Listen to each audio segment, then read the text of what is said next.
Okay, tell me if this sounds familiar. You sit down, maybe try to read a book, something you actually want to read, but your phone just keeps, like, pulling your attention away. You manage a paragraph, maybe a page, then boom, you're wondering what's happening online. Oh, absolutely. It's like your brain's got its own agenda sometimes. Exactly.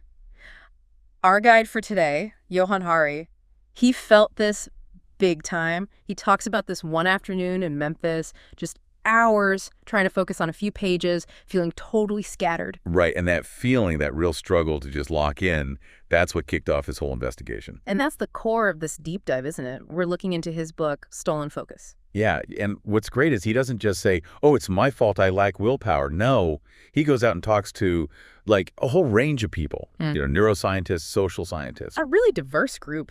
To figure out the deeper stuff, the reasons why focus feels like, well, such an uphill battle now. Right. So for you listening, if you want to get your head around this whole attention thing without drowning in research papers, well, we've sort of done the digging for you. Yeah, we've pulled out the main insights, those kind of aha moments from Haidt's work. To give you a clear picture of why your focus might feel like it's being yanked all over the place. Our mission today is pretty straightforward. Yeah. Unpack the big forces Haidt says are messing with our attention. Think of it like us pointing out the key landmarks on the map of, I don't know, our distracted modern minds. Exactly. Giving you the essentials without you needing to navigate every single winding road yourself. Okay, so Haidt's first instinct, like a lot of us probably, was self-blame. Lack of willpower, the phone being too tempting. The usual suspects. Which led him to Provincetown for this pretty extreme digital detox. No smartphone, no internet, like full isolation. Which is a big move, and often our go-to thought, just cut out the obvious distractions. But as he found out, and his friend Andrew pointed this out, when you cut out all that noise, you kind of have to face what you were using the noise to escape from. Ooh, that's interesting. So it wasn't just the tech. No, he realized it went way deeper. Not just individual weakness, not just the devices. He ended up identifying, get this, 12 deep forces at work that are damaging our attention. 12. Wow. Okay. And a key idea here, one he explores right near the start, is this concept of a perfect storm eroding our ability to think deeply. This comes from a neuroscientist, Earl Miller. Right, Earl Miller. And what's powerful about Miller's idea is he says our environment itself is actively working against focus. How so? Well, all the multitasking we do, the constant switching between emails, tabs, notifications, we think we're being efficient, right? Yeah, totally. Productive. But the neuroscience, it tells a very different story. Our brains just aren't built for that kind of rapid, constant switching. We're not computers.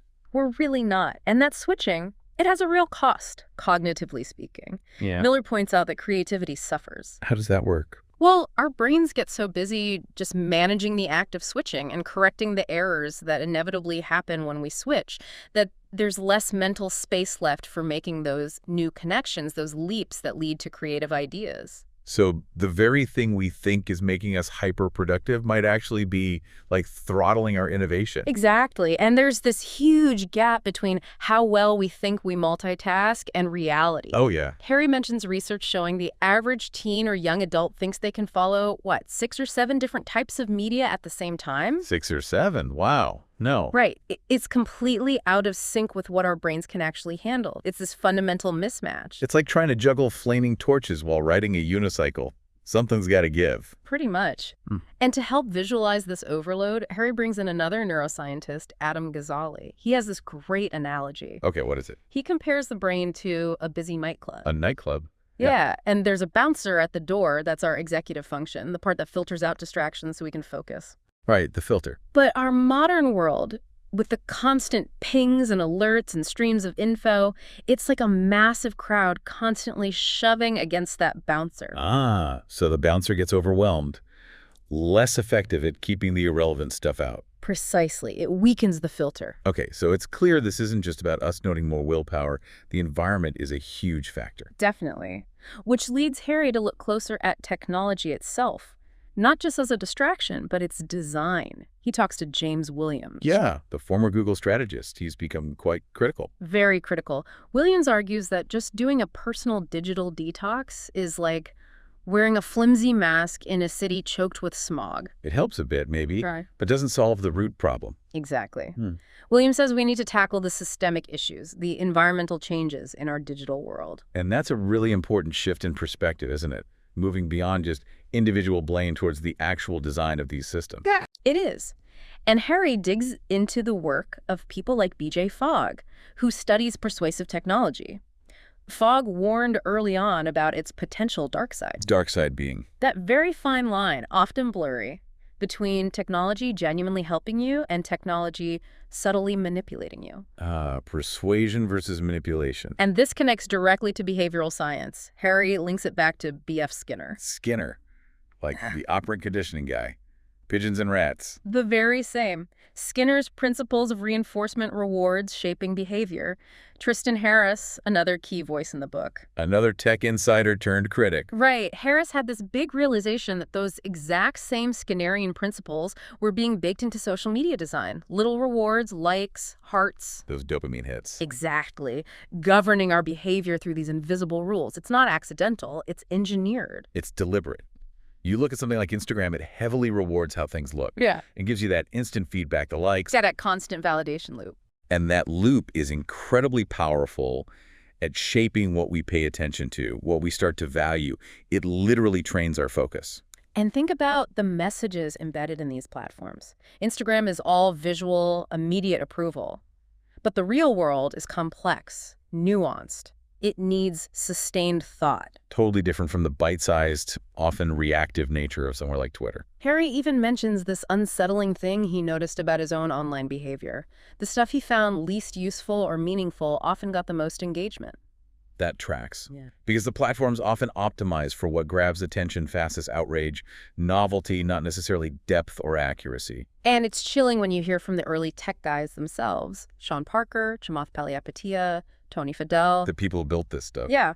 Parker basically admitted the goal at Facebook was, how do we consume as much of your time and conscious attention as possible, exploiting psychological vulnerabilities? Palihapitiya has expressed huge regret, limits his own kids' use. And Fadell, co-creator of the iPhone, worried they might have unleashed a nuclear bomb for our minds. These are insiders, not just external critics. Wow. Their words really highlight the core issue. The business model. Right. It's simple. The more time we spend scrolling, clicking, engaging, The more ads they can show us, the more data they collect. More time equals more money. So there's this fundamental conflict, isn't there, between what's good for our focus and well-being and what maximizes profit for these companies. Absolutely.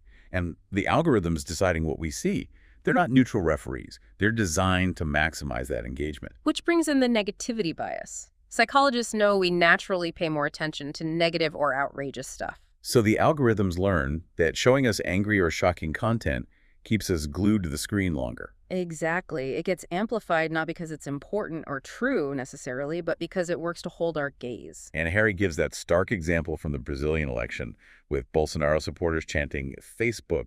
Yeah, highlighting the platform's perceived power. And Raul Santiago's experience in Rio. In the favela, Complexo do Alamo. Right. Showing how algorithms prioritizing rage can actually bury information about real, immediate, local threats. It shows the real-world impact. This isn't just about losing time online. It has societal consequences. Okay, so despite all this evidence pointing to systemic issues, the conversation often circles back to individual fixes.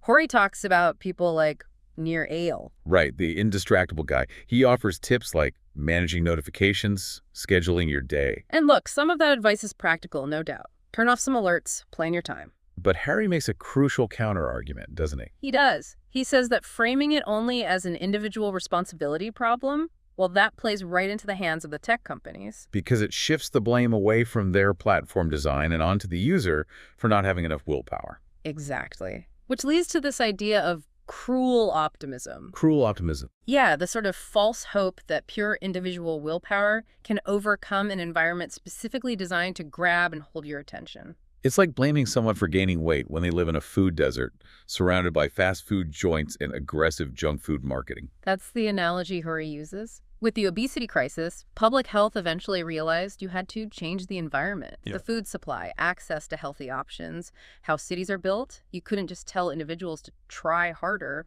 And Tristan Harris puts it bluntly, There are 1,000 engineers on the other side of the screen working against you. Yeah. Individual willpower versus that. It's often not a fair fight. Okay, so beyond tech, what else is eroding our focus, according to Haidt? Well, another big one is the decline of sustained reading, like actually sitting down and reading a book for pleasure. Do they have stats on that? Yeah, pretty stark ones. He mentions the number of Americans who say they never read a book in a year has tripled. Novel sales are down in places like the US and Britain. Wow, and that's not just about missing out on good stories, is it? Reading does something for the brain. Definitely. Haidt brings in Marshall McLuhan's idea. Every medium has a message built into it, shaping how we think. So TV teaches us. Right. Fast cuts, visual stimulation, maybe less depth. Something like that. And reading novels especially does something else entirely. It builds empathy through mental simulation. When you're deep in a novel, you're basically practicing understanding someone else's inner world, their thoughts, their feelings. Inhabiting another perspective, which is very different from scrolling through fragmented social media posts. Very different. And alongside this decline in deep reading, Haidt points to another loss. The decline of mind wandering. Mind wandering, like daydreaming. I thought that was unproductive. We often think that, but research by Jonathan Schooler, who Haidt interviews, shows it's actually vital. Vital for what? For creativity, for setting personal goals, for making sense of our lives, for long-term decision-making. It's when our brain makes connections subconsciously. Okay, so it's not just wasted time. It's necessary background processing. Exactly. So we're losing both kinds of focus.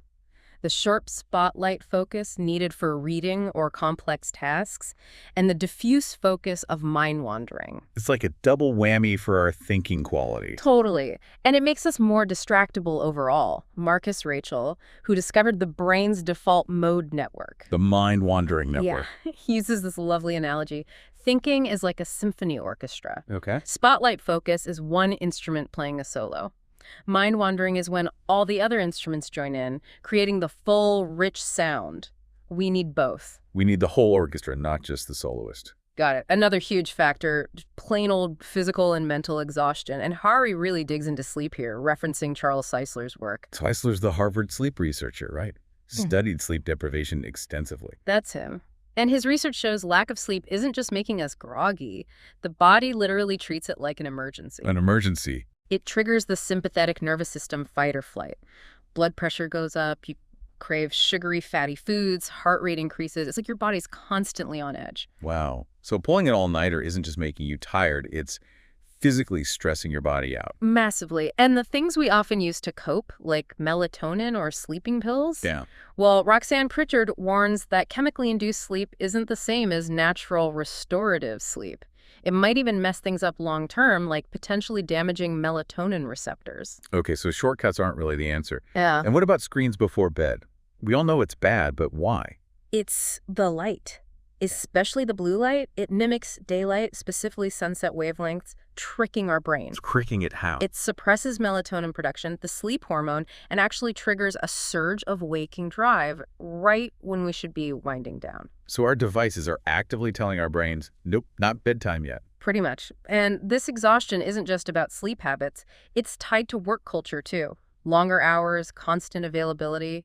Yeah, the feeling of being always on. Harry cites Ed Detsy's work on motivation, and also a Canadian study that found, maybe counterintuitively, that pushing people into unsustainable workloads actually decreased overall productivity. So working crazy hours doesn't actually mean more gets done effectively. There's a burnout point. Absolutely. Which makes that experiment in New Zealand so interesting, Andrew Barnes' company, Perpetual Guardian. Oh, the 4-day work week trial. Exactly. They found focus, engagement, and productivity went up when they reduced hours. It's about working smarter. Not just grinding harder for longer. And this whole right to disconnect movement, especially in France. Where they have laws about not emailing employees after hours. Yeah. It shows there's growing recognition that this constant connectivity is harmful. The French government even commissioned a study on le burnout. It's being seen as a systemic issue. Okay, so technology, lack of deep reading, lack of mind wandering, exhaustion. What else? Diet and pollution. Often overlooked, but Harry argues they're significant. How does diet affect focus? Well, our modern diets are often so far removed from what humans evolved to eat. Dale Pinnock uses this analogy. Yeah. It's like putting shampoo in your car engine instead of oil. Our brains need specific nutrients to function properly. Makes sense. Our brain is a physical organ. Right. And Harry mentions studies where kids' attention improved on elimination diets. There's this whole field now, nutritional psychiatry. Dr. Drew Ramsey emphasizes the brain is literally built from foods. So junk food equals junk focus, potentially. Could be part of it. And then there's pollution. Professor Barbara Dimonix raises serious concerns about rising neurodevelopmental issues like ADHD, linking them to environmental pollutants. That sounds alarming. Is there historical precedent? Absolutely. Leaded gasoline. Bruce Lanphear's research clearly linked childhood lead exposure to higher rates of ADHD. And wasn't the initial reaction to blame mothers? Often, yes. It shows our tendency to individualize what was actually a massive environmental problem caused by industry. But we banned leaded gas, and IQs actually went up, right? Exactly. It proves we can make systemic changes that improve cognitive function. But Dimonix warns about current threats, pesticides, plasticizers in plastics, flame retardants, chemicals in cosmetics. Stuff we're exposed to all the time. Yeah, and the potential cumulative impact on brain development and attention is a huge unknown, but a worrying one. This naturally leads into the discussion about ADHD itself. Diagnoses have skyrocketed. Dramatically. Along with prescriptions for stimulants like Ritalin and Adderall. But Harry points out there's still significant scientific disagreement about what ADHD is. Like whether it's purely a biological illness. Exactly. There isn't total consensus. He gives this slightly bizarre example of a vet, Nicholas Dodman, prescribing stimulants to animals for behavioral issues. Wow. Medicating animals for attention problems. It illustrates a broader trend, perhaps. Simi Tamimi offers a counter-perspective, suggesting we should look more holistically at a child's life and environment before jumping to medication. Acknowledge the context. Right. Now, stimulants do often improve focus short-term. Hurry acknowledges that. But he also notes experts like Nadine Azard and Carl Haidt pointing out their chemical similarity to methamphetamine. Which is sobering. And there are potential long-term side effects, like maybe slightly affecting growth in kids. Yeah, it's complex. And the common idea that ADHD is overwhelmingly genetic based on twin studies. Dr. J. Joseph critiques that, saying identical twins also share much more similar environments than fraternal twins, so it's hard to truly separate genes from environment in those studies. Wow, the nature versus nurture entanglement. Exactly. And think about how childhood has changed in just 30 years. So much less free, outdoor play, so much more structure, supervision, screen time. It's a totally different world for kids. And people like Lenore Skenazy argue passionately for bringing back more free play, arguing it's crucial for developing self-regulation and attention. Is there science behind that? Play and attention? Yes. Strong links between exercise and play, and improved attention and brain development. Skenazy's point is that oversupervised play can strip away the benefits. Kids don't learn to manage themselves, solve problems, motivate themselves intrinsically. Because the adult is always directing. Right, which connects to intrinsic versus extrinsic motivation. Harry suggests our hyperscheduled childhoods might be starving kids of chances to develop that inner drive. Because everything is motivated by external goals or rewards set by adults. Potentially. And parental fears about safety, totally understandable fears, make it hard to let go, even if parents intellectually get the benefits of more independence. It's a tough balance. Then there's Jan Tanazang's idea of mastery. If school feels like a place where you constantly fail or feel incompetent, your focus probably isn't going to be great. Right. He contrasts that with schools that allow for more meaningful activity, imagination, like the free school Harry visited, and Peter Gray's research on play and animals. Rats, wasn't it? Yeah. Play-deprived rats end up more anxious, less able to cope with novelty, worse at problem solving. Play seems fundamental for development across species. Okay, so we've got tech, reading habits, mind wandering, exhaustion, diet, pollution, changes in childhood. It's a lot. How do we start fixing this? This is where Harry brings us towards solutions, or at least a framework. He uses James Williams' idea of 3 layers of attention. Right, the spotlight, starlight, and daylight. Exactly. Spotlight is immediate focus. Starlight is seeing the bigger picture, your medium-term goals. Daylight is understanding your long-term values, what really matters. Distraction erodes all 3. And Harry adds a 4th layer. Yeah, he suggests maybe stadium lights, our ability to see and act together on collective problems. Like climate change, where we have the data but struggle with collective action. Because our collective attention is fractured. Possibly. And Williams's core point comes back. Individual fixes alone are likely not enough against this environment. So what then? Give up. No, he argues we need to organize and fight back. Ben Tarnoff echoes this, talking about building a movement, creating a consciousness-raising breakthrough about attention. Like other social movements have done for other issues. Right. Tarnoff uses Rosa Parks on the bus as an analogy, a sight battle that represented a much bigger struggle. So make attention itself a site of struggle, a political issue almost. That seems to be the implication. Hari frames it as a fundamental question. Do we actually value deep thinking and attention? If yes, we have to fight for it. And he ends with this historical perspective from Soon Lehman's research. Yeah, showing the world has literally been speeding up since the 1880s. Information flow increases, trends come and go faster, our collective attention span shrinks. And social media is like pouring gasoline on that fire. A major accelerant. And Hari suggests the ultimate underlying driver might be the relentless demand for economic growth. How does growth connect to lost focus? Because that pressure fuels so many of the things we discussed. Stress, longer work hours, invasive tech designed for maximum engagement, maybe even pushing us towards less sleep, worse diets. It all feeds back. All interconnected. Deeply. He closes with this really unsettling image from the Sydney wildfires. Oh, yeah? People were turning off their smoke alarms because they kept going off due to the smoke outside. Wow.